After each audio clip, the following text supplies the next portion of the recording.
The Topmost Yoga System by His Divine Grace Srila A.C. Bhaktivedanta Swami Prabhupada. Page number 13.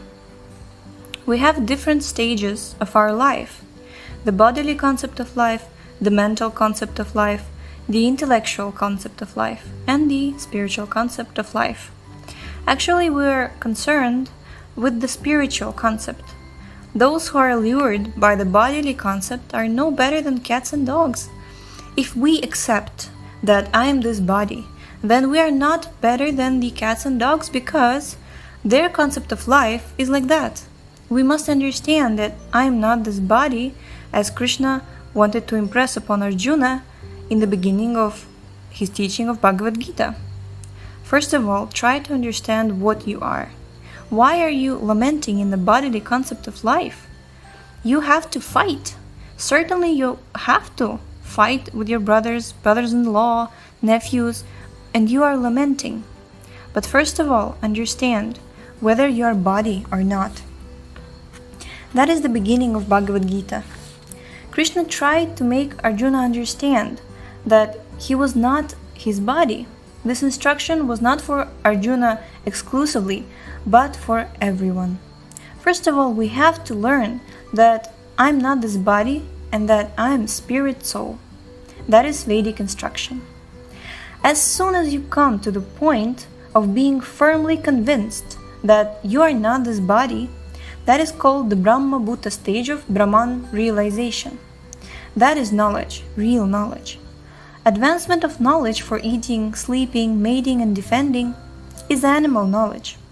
A dog also knows how to eat, how to sleep, how to mate, and how to defend. If our education extends only to these points, the dog is eating according to his nature, and we are also eating, but in a nice place with nicely cooked food on a nice table, that is not advancement. The principle is still eating. Similarly, you may sleep in a very nice apartment in a 6-story building or in a 122-story building, and the dog may sleep in the street. But when he sleeps and when you sleep, there is no difference. You cannot know whether you're sleeping in a skyscraper or on the ground because you're dreaming something which has taken you from your bed. You have forgotten that your body is lying there on the bed and you are flying in the air, dreaming. Therefore, to improve the sleeping method is not advancement of civilization. Similarly, the dog has no social custom for mating.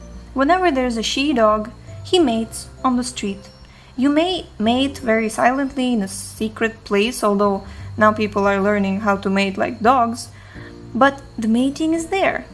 The same principle applies to defending. A dog has teeth and nails with which he can defend himself, and you have atom bombs, but the purpose is defending, that's all. Therefore, Scripture says that human life is not meant only for these 4 principles of life, bodily demands. There is another thing. A human being should be inquisitive to learn what is absolute truth. That education is lacking. According to Vedic civilization, a Brahmana is a learned man, or one who knows the spirit. In India, Brahmanas are addressed as learned men, but in fact they cannot be Brahmanas by birth. They are expected to know what is spirit. They're expected to know. By birth, everyone is a Shudra, a 4th-class man, but he may be reformed by the purificatory process. There are 10 kinds of purificatory processes. One undergoes all these processes and at last comes to the spiritual master, who gives him the sacred thread as recognition of his second birth. One birth is by your father and mother, and the other birth is by the spiritual master and Vedic knowledge. That is called second birth. At that time, the candidate is given a chance to study and understand what is Veda. By studying all the Vedas very nicely, he actually realizes what is spirit and what is his relationship with God, and then he becomes a Brahmana.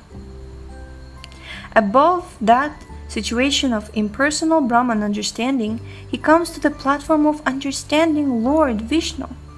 the Supreme Personality of Godhead, then he becomes a Vaishnava.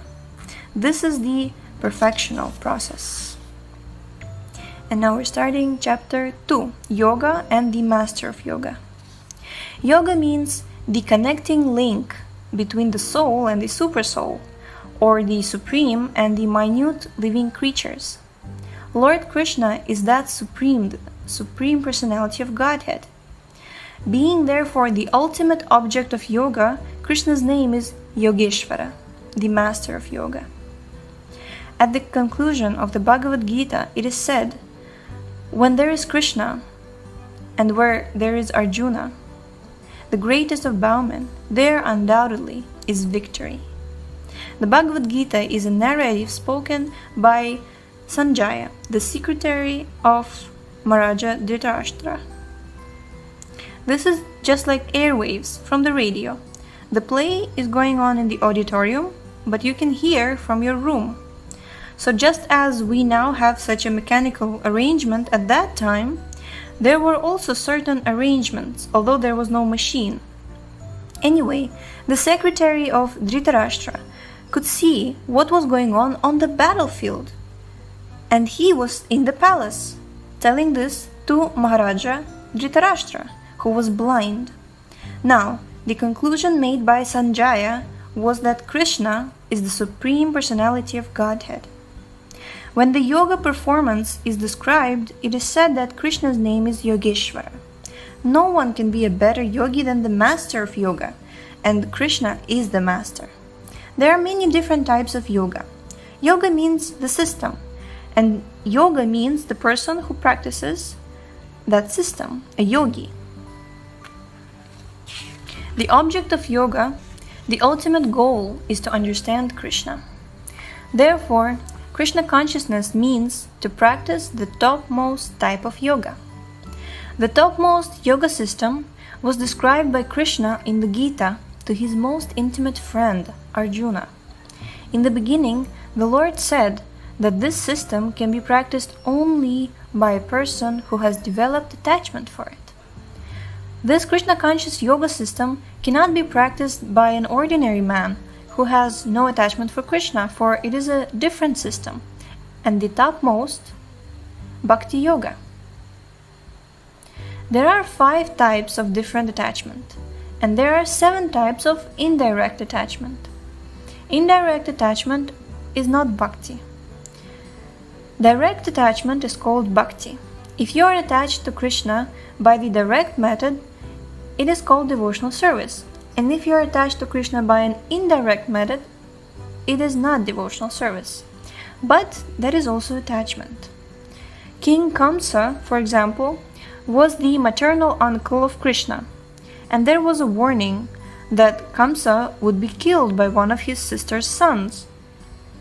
So he became very anxious about the sons of his sister, and he decided to kill his sister. Devaki, Krishna's mother, was saved by her husband, Vasudeva, who made a compromise and proposed to his brother-in-law as follows. You are afraid of the son of your sister, so your sister herself is not going to kill you. He requested, don't kill your sister, save her. I promise that all the sons born of her will be brought to you, and if you like, you can kill him. Kill them. Vasudeva did this in order that his poor wife might be saved. And Vasudeva thought, when Devaki's son is born, Kamsa may have a change of heart. But Kamsa was such a great demon that he killed all the sons of Devaki. It was told that the 8th son of the sister would kill him. So when Krishna was in the womb of his mother, Kamsa was always thinking of Krishna.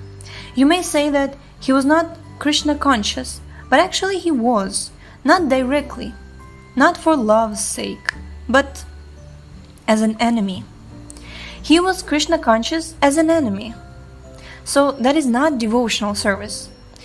One in devotional service is Krishna conscious as Krishna's friend, Krishna's servant, his parent, or his lover.